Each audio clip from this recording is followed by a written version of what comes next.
안녕하십니까. 프라우드 코리아 TV 이현수입니다. 저주와 빈곤의 땅 조선, 서두를 이렇게 시작을 했습니다. 언더우드 선교사가 1885년 4월 5일 부활주일에 이 땅에 도착할 당시 이 나라는 전 세계에서 가장 빈곤한 나라였으며 어찌 보면 하나님으로부터 크나큰 저주를 받고 있는 나라처럼 보였을 것입니다. 그도 그럴 것이 5천년 역사 가운데 수많은 외세 침략을 받아왔고 그로 인하여 많은 것을 빼앗긴 채 이 민족이 스스로 지켜 보존하고 있던 것은 하나님이 가장 싫어하는 수많은 우상들 뿐이었기 때문입니다. 하루하루를 살기에 급급한 나머지 허황된 잡신들을 집집마다 모시고 있었습니다. 마을 어귀마다 그 마을을 지키는 신들이 각기 다른 모습으로 세워져 있었습니다. 또한 존재조차도 없는 우상뿐 아니라 가정마다 조상신을 모시고 있는 것 역시 빈곤한 나라에서 흔히 볼 수 있는 모습입니다. 그러한 나라와 민족이기에 하나님의 진노가 이 땅을 덮어야 마땅하나 대한민국은 놀라운 경제 성장과 다방면에서 세계 강국의 면모를 보이고 있습니다. 흔히들 이러한 축복의 원인을 여러 면에서 밝히고 있는데 대한제국의 멸망 이후로 세계 문명을 받아들인 점, 해방 후에 자유민주주의를 선택한 점, 농경사회에서 5.16 이후에 이어지는 탁월한 리더십에 따른 산업화 혁명과 자유시장 경제 등 세계와 더불어가는 정부와 기업의 인재 양성과 높은 교육열 등에 따른 결과로 모든 국민들이 받아들이고 있습니다. 이 역시 사실인 것은 부정할 수가 없습니다.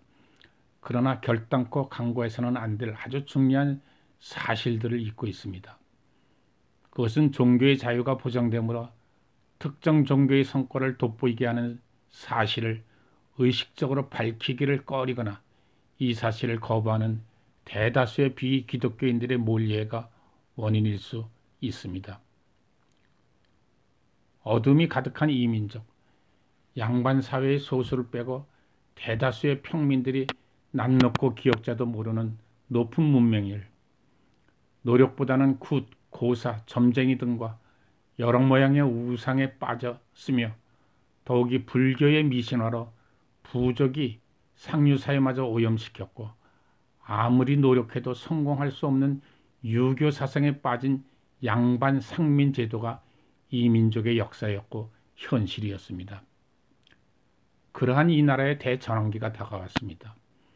5천년 어둠의 역사를 밝은 빛으로 바꾸게 함으로 가난이 무엇인지, 고통이 무엇인지, 자유와 행복이 무엇인지 민족의 바닥에 있던 상민들에게 알게 하여 주므로 민족의 대변혁이 이루어지는 일을 시작한 선교사들이 역사적인 주인공들입니다.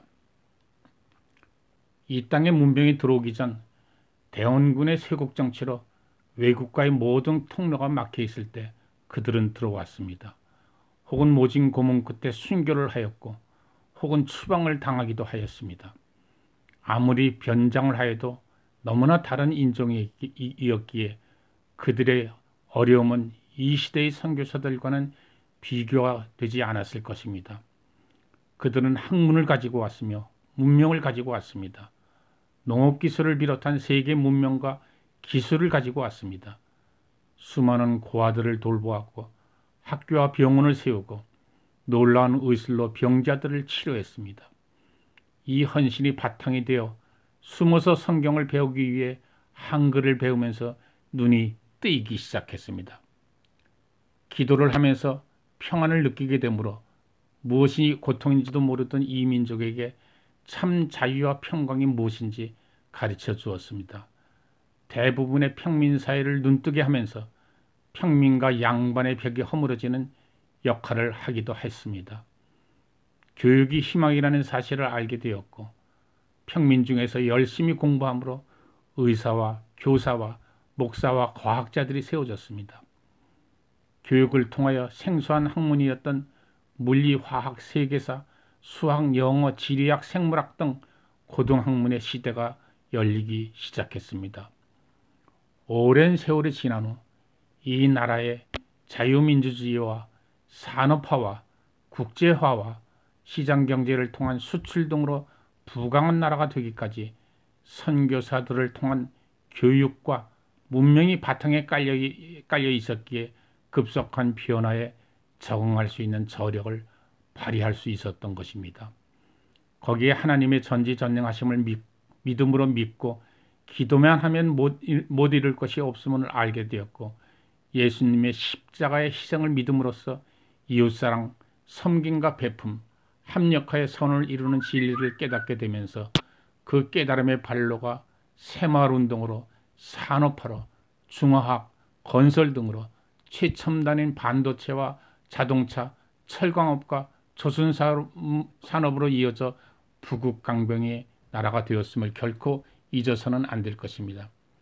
만약 이 사실을 부정한다면 19세기 말까지 세계에서 가장 빈곤한 나라였던 이 민족이 20세기 들어서자 곧 일제의 36년 식민 통치를 받게 되었고, 해방 후 남북의 분단에 따른 혼란, 6.25 한국 전쟁 등 어둠과 혼란 중에 우리 민족의 머리를 깨우치게 한 역사는 아무리 보아도 일제 식민지 시대뿐인데, 일본의 식민 통치 때문에 자유와 행복은 물론 혼과 얼마저 송두리째 빼앗긴 역사를 긍정적인 역사로 잘못 생각할 국민이 몇 사람이나 있겠습니까?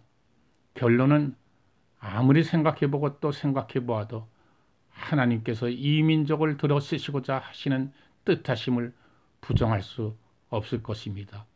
이러한 역사를 이제는 교과서에 당당히 올려서 온 국민이 하나님께 감사하여야 할 것입니다.